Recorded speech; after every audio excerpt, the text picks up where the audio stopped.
एक बार नारद जी भगवान शिव से कहते हैं कि हे प्रभु, मेरे मन में आज एक प्रश्न उठ रहा है। आप उसका उत्तर बताकर मेरी दुविधा को दूर करने की कृपा करें।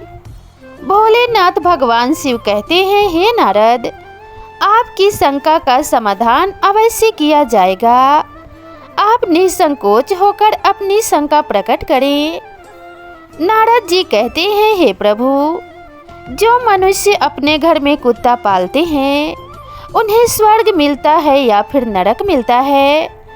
और कुत्ता पालने से गरीबी आती है या फिर अमीरी आती है? या उनके घर में दरिद्रता आती है या फिर उनका पतन हो जाता है? नारद का प्रश्न सुनने के बाद भगवान शिव कहते हैं, नारद, आपके इन सभी प्रश्नों का उत्तर मैं एक छोटी सी कथा के माध्यम से दूंगा। और जो भी मनुष्य इस कथा को ध्यान पूर्वक सुनता है वह समझ जाता है कि कुत्ता पालने से मनुष्य को कौन सा लाभ होता है और कौन सी हानि होती है, और उसे स्वर्ग मिलता है या फिर नरक मिलता है। भगवान शिव कथा को सुनाना प्रारंभ करते हैं। भगवान शिव आगे कहते हैं, नारद, प्राचीन काल की बात है। एक गांव में एक बुढ़िया रहती थी। वह बहुत दान पुण्य और पूजा पाठ किया करती थी। उस बूढ़ी माँ को कुत्तों से बड़ा ही लगाव था, इसलिए उसने अपने घर में एक कुत्ते को पाल रखा था। वह कुत्ता लाल रंग का था। वह बुढ़िया उस कुत्ते को रोज स्नान कराती, खाना खिलाती और बिस्तर पर सुलाया करती थी। उस बुढ़िया के घर में वह कुत्ता हर स्थान पर घूमने फिरने के लिए स्वतंत्र था। फिर एक दिन क्या हुआ, अचानक उस बुढ़िया की तबीयत खराब हो जाने के कारण उसकी मृत्यु हो जाती है। और उसके उपरांत यमराज ने अपने 2 यमदूतों को भेजा और कहा कि तुम जाओ और उस बुढ़िया को लेकर आओ। यमराज का आदेश पाकर दोनों यमदूत वहां से सीधे मृत्यु लोक यानी कि पृथ्वी लोक पर पहुंच जाते हैं। यमदूत उस बूढ़ी माँ के घर में प्रवेश करते हैं। यमदूत उस बूढ़ी माँ की आत्मा शरीर से निकालकर सीधे यमपुरी के लिए चल देते हैं। फिर थोड़ी दूर चलने के बाद रास्ते में एक बहुत ही गहरी नदी दिखाई देती है। वहां पर पहुंचकर यमदूत उस बुढ़िया से कहने लगे, क्या तुमने कभी अपने जीवन में गाय का दान किया है? क्योंकि हमें यहाँ से आगे जाने के लिए इस नदी को पार करना पड़ेगा, और इस नदी को वही पार कर सकता है जिसने अपने जीवन काल में गाय का दान किया होगा।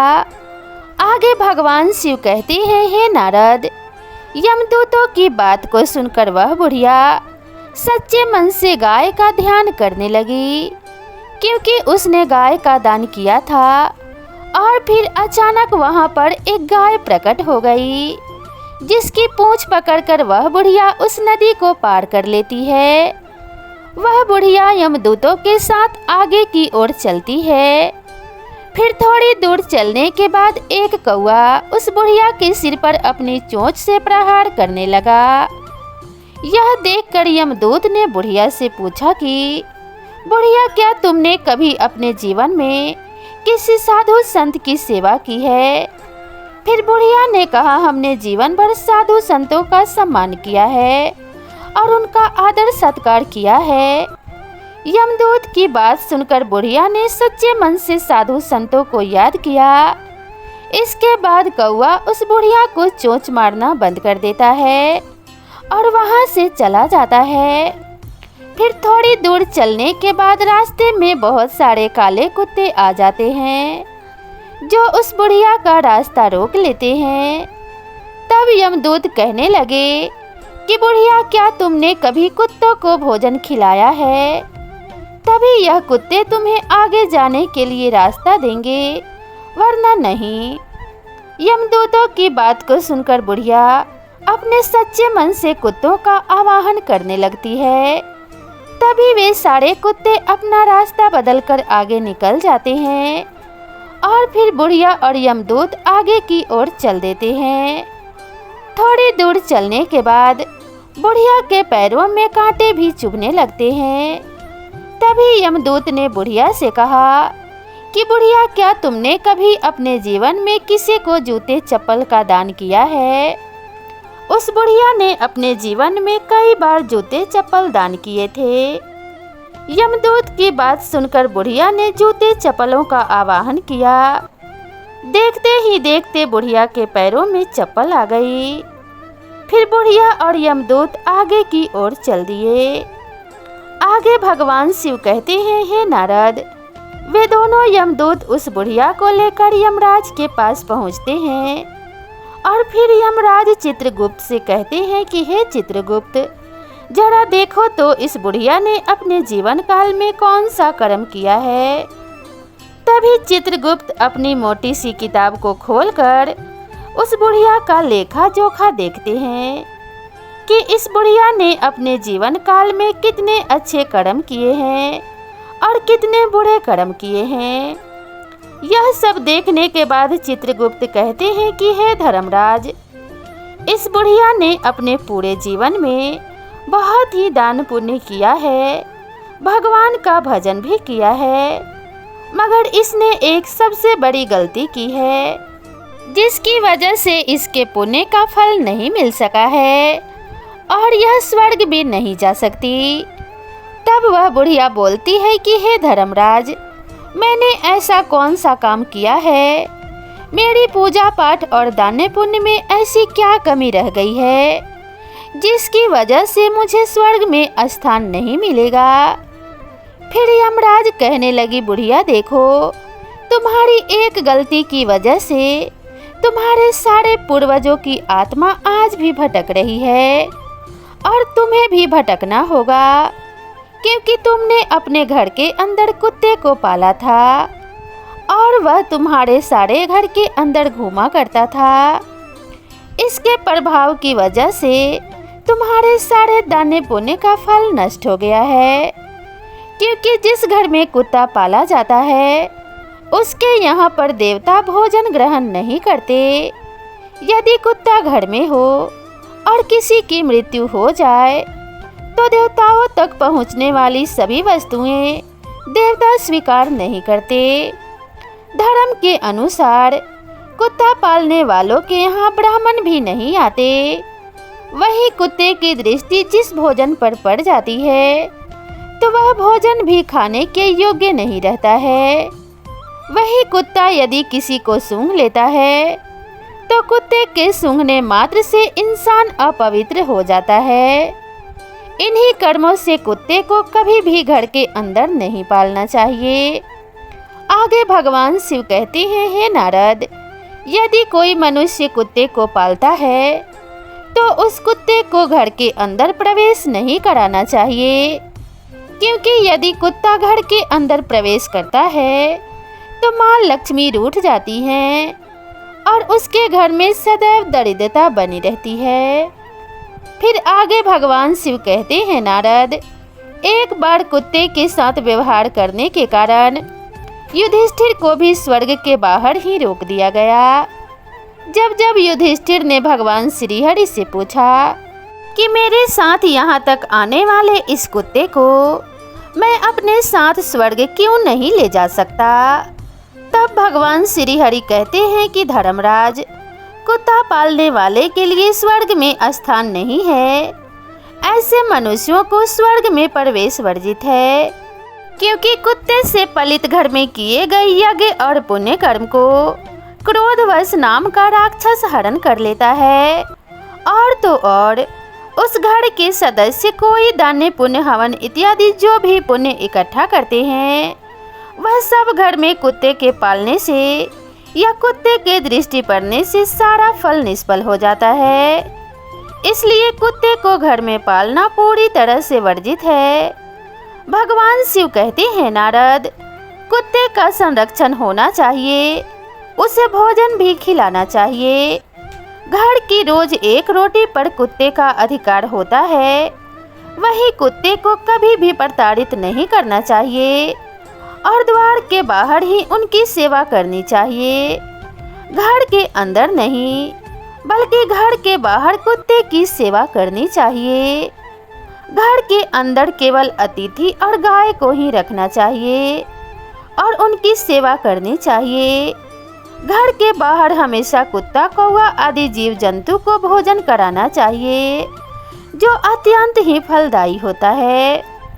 आगे भगवान शिव कहते हैं, हे नारद, मृत्यु लोक पर अक्सर देखने को मिलता है कि इस कलयुग में मनुष्य इतना मूर्ख हो गया है कि गाय और अपने बूढ़े माता पिता को लोग घर से बाहर निकाल देते हैं और कुत्ते को घर के अंदर पालते हैं और उसे थाली में भोजन देते हैं और घर के अंदर बिस्तर पर भी सुला लेते हैं और घर के अंदर उसे आज़ादी से घूमने देते हैं और वह पूरे घर में घूम घूम कर नकारात्मक ऊर्जा फैला देता है, जिससे घर में दरिद्रता आ जाती है। और ऐसे घर के अंदर जो सदस्य रहते हैं वह सभी बीमारियों के चपेट में आ जाते हैं, तथा जिस घर में ऐसा होता है उस घर का एक न एक दिन निश्चित ही पतन हो जाता है। इसलिए यदि स्वर्ग में जाना है, सुख भोगना है, घर में सुख और समृद्धि लानी है और जीवन का पतन होने से बचाना है, तो अपने बूढ़े माता पिता को घर के अंदर रखिए, कुत्ते को बाहर रखिए, क्योंकि कुत्ते को घर के बिस्तर पर या गलीचा आदि पर सुलाने से घर का पतन हो जाता है। कुत्ते को पालना गलत बात नहीं है, लेकिन घर के अंदर पालना बिल्कुल गलत बात है। कुत्ते को उनके स्थान पर ही रखना चाहिए और खाना खिलाना चाहिए, क्योंकि कुत्ते को खाना खिलाने से घर में सकारात्मक ऊर्जा का वास होता है और नकारात्मक शक्तियाँ आसपास भी नहीं भटकती। कुत्ता भूत प्रेत और आत्मा को रोक सकता है और उन्हें देख सकता है, इसलिए कुत्ते को घर के बाहर ही रखना चाहिए। घर में कुत्ता पालने से जल्द संतान की प्राप्ति होती है। हिंदू धर्म में कुत्ते को भगवान भैरव का वाहन बताया गया है। कहते हैं कि कुत्ते को रखने से आकस्मिक दुर्घटना का डर खत्म हो जाता है। जिस घर के लोग कुत्ते को खाना खिलाते हैं, ऐसे घरों में कभी भी बुरी आत्माएं प्रवेश नहीं कर पाती हैं। वही कुत्ते को रोटी खिलाने से भगवान शनि देव के आशीर्वाद के साथ साथ कुंडली में मौजूद राहु केतु के दोष भी समाप्त हो जाते हैं। कुत्ते को खाना खिलाने से घर में जल्द ही बच्चे का जन्म होता है। इसलिए कुत्ते को कभी पालना हो तो घर के अंदर नहीं, घर के बाहर किसी स्थान पर ही उसको पालना चाहिए, क्योंकि कुत्ते को घर के बाहर पालने और खाना खिलाने से हमेशा घर की उन्नति होती है। और यह बात सुनकर वह बुढ़िया आश्चर्यचकित हो जाती है और यमराज से कहने लगती है कि हे यमराज, आप मुझे केवल 7 दिन का समय दे दीजिए, मैं वापस धरती लोक पर जाऊंगी। आप मुझे वापस धरती लोक पर भेज दीजिए। इसके बाद मैं कुत्ते को बाहर नियत स्थान पर रखूंगी और पुनः पूजा पाठ करूंगी, दान पुण्य करूंगी, भगवान का सुमिरन करूंगी। आगे भगवान शिव कहते हैं, नारद उस बुढ़िया की बात को सुनकर यमराज उस बुढ़िया को वापस पृथ्वी लोक पर भेज देते हैं। फिर जब वह बुढ़िया धरती लोक पर आ जाती है और जब गांव के लोग उस बुढ़िया को देखते हैं तो वह सभी भयभीत हो जाते हैं और उस बुढ़िया को भूत समझकर उससे डरने लगते हैं। उस स्थान से वह सभी लोग चारों तरफ भागने लगते हैं और कहने लगते हैं, यह तो भूतनी बन गई, भागो यहाँ से। फिर जब वह बुढ़िया अपने बेटे और बहू के पास जाती है तो वह भी उससे डर जाते हैं और अपने दरवाजे और खिड़कियाँ बंद कर लेते हैं। बाद में वह बुढ़िया अपने बेटे और बहू को बताती है कि मुझे यमराज ने 7 दिन का समय दिया है, क्योंकि मेरी पूजा में कोई कमी रह गई थी, जिसको मैं पूरा करने के लिए आई हूँ। तुम्हें मुझसे डरने की कोई ज़रूरत नहीं है। अभी तक मैं अपने घर के अंदर कुत्ता पालती थी।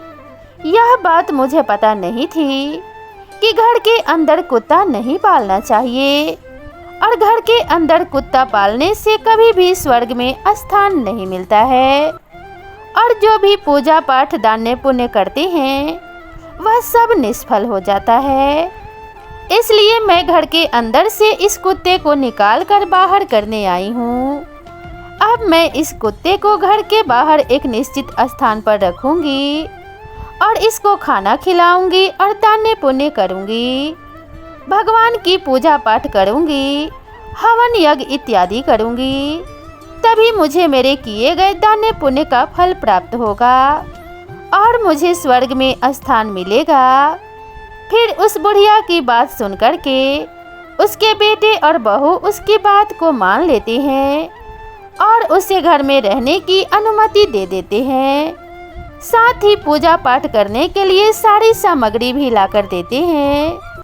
घर में आने के बाद वह बुढ़िया उस कुत्ते को घर से बाहर निकालकर एक निश्चित स्थान पर रख के उसे भोजन खिलाती है। धीरे धीरे बुढ़िया भगवान का नाम सुमिरन करती है, भगवान का भजन कीर्तन करती है, भगवान को भोग लगाती है और दान पुण्य करती है, हवन यज्ञ इत्यादि भी करती है और गाय को भोजन कराती है। फिर 7 दिन बाद यमराज उस बुढ़िया के द्वारा किए गए कर्मों से प्रसन्न होकर उसे स्वर्ग में लाने के लिए अपना दिव्य विमान धरती लोक पर भेज देते हैं। उस दिव्य विमान को देखकर सभी लोग आश्चर्यचकित हो जाते हैं। फिर जब गांव के लोग स्वर्ग से आए हुए उस दिव्य विमान को देखते हैं तो वह मन ही मन सोचने लगते हैं कि यह बुढ़िया अब स्वर्ग जा रही है, तो हम सब भी इस दिव्य विमान में बैठ जाएं, जिससे हमें भी स्वर्ग में स्थान मिल जाएगा। भगवान शिव कहते हैं, नारद, जब उस गांव के लोग स्वर्ग से आए उस दिव्य विमान में बैठने का प्रयास करते हैं तो वह बुढ़िया उस सभी लोगों से कहती है कि तुम लोगों ने धर्मराज की कथा नहीं सुनी, जिसके कारण तुम मेरे साथ नहीं जा सकते। तुमने दान पुण्य नहीं किया, तुमने अपने बूढ़े माता पिता की सेवा नहीं की है, तुमने भूखे को भोजन नहीं कराया है, तुमने यज्ञ हवन आदि पुण्य कार्य नहीं किए हैं। इसी कारण मेरे साथ स्वर्ग लोक नहीं जा सकते। मेरे साथ केवल मेरी पड़ोसन जा सकती है, क्योंकि उसने 7 दिन तक मेरे साथ बैठकर भगवान की कथा सुनी है, पूजा पाठ किया है, दान पुण्य किया है और सच्चे मन से ईश्वर का ध्यान भी किया है। उस बुढ़िया की बात सुनकर गांव के लोग कहने लगे कि हमारा आपसे निवेदन है कि हमें भी ईश्वर की महिमा सुनाओ, जिससे हमारा भी कल्याण हो जाए। गांव वालों की बात सुनकर बुढ़िया सभी को भगवान की महिमा सुनाने लगती है। इसके बाद गांव के जो लोग भगवान की महिमा सुनते हैं वे सभी लोग उस दिव्य विमान में बैठकर स्वर्ग लोक में पहुंच जाते हैं। स्वर्ग लोक में सभी लोगों को देखकर यमराज कहते हैं, मैंने तो सिर्फ इस बुढ़िया के लिए यह दिव्य विमान भेजा था, परंतु तुम सब लोग कैसे आ गए? तब वह बुढ़िया यमराज से कहती है कि हे धर्मराज, मैंने अपने पूरे जीवन में जितना भी पुण्य कमाया है उसका आधा पुण्य इन सभी को दे दिया जाए, इसलिए उन्हें स्वर्ग में ही रहने दीजिए। फिर बुढ़िया की बात को सुनकर यमराज सभी लोगों को स्वर्ग में रहने का स्थान दे देते हैं। आगे भगवान शिव कहते हैं, नारद, इसलिए मनुष्य को कुत्ता पालना है तो घर के बाहर ही पालना चाहिए। कुत्ते को घर के अंदर पालने से स्वर्ग की प्राप्ति नहीं होती है तथा पूर्वजों की आत्मा को मोक्ष की प्राप्ति भी नहीं होती है। ऐसा घर कभी भी उन्नति नहीं करता है। ऐसे घर से माता लक्ष्मी दूर चली जाती हैं और ऐसे घर का हमेशा पतन हो जाता है। वही घर के बाहर कुत्ते को खाना खिलाने से घर में सकारात्मक ऊर्जा का वास होता है, जिसकी वजह से माता लक्ष्मी की कृपा हमेशा बनी रहती है और इससे घर का हमेशा उद्धार होता है और घर के किसी भी सदस्य पर आई हुई विपदा टल जाती है। इस प्रकार से भगवान शिव ने नारद मुनि को बताया कि कुत्ते को घर के अंदर पालना चाहिए या बाहर पालना चाहिए। तो दोस्तों, आप लोगों को भी इस कथा के माध्यम से पता चल गया होगा कि कुत्ते को घर में पालना चाहिए या फिर कुत्ते को हमेशा घर से बाहर उचित स्थान पर ही पालना चाहिए, जिससे हमेशा आपके घर में सुख समृद्धि बनी रहे, साथ ही स्वर्ग लोक की प्राप्ति हो। तो दोस्तों, आप सभी को यह कहानी कैसी लगी कृपया कमेंट करके ज़रूर बताएं। अगर आपको यह कथा पसंद आई है तो वीडियो को एक लाइक ज़रूर करें और साथ ही अगर आप मेरे चैनल पर पहली बार आए हैं तो चैनल को सब्सक्राइब करना ना भूलें। तो दोस्तों, मिलते हैं इसी तरह की नई कथा और नई कहानी के साथ। तब तक के लिए नमस्कार।